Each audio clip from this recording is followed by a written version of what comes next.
இன்னைக்கு ஹெல்த்தியான பச்சை பயிர் தோசை எப்படி பண்றதுன்னு வாங்க பார்க்கலாம்.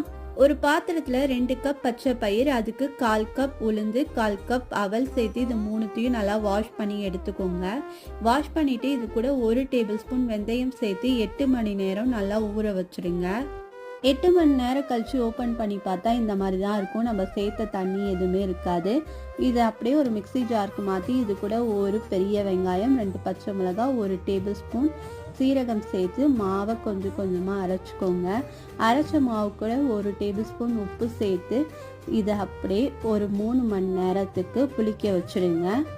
3 மணி நேரம் கழிச்சு இதை ஓப்பன் பண்ணி பார்த்தா மாவு நல்லா புளிச்சிருக்கும். இப்போ எப்பயும் போல் தோசைக்கல் சூடு பண்ணி தோசையை மெலிசாவும் இல்லை ஊத்தாப்பாவும் மாதிரி கூட ஊற்றி சாப்பிட்லாம். இதுக்கு சாம்பார், தேங்காய் சட்னியை விட கார சட்னி வச்சு சாப்பிட்டா தான் டேஸ்ட்டாக இருக்கும்.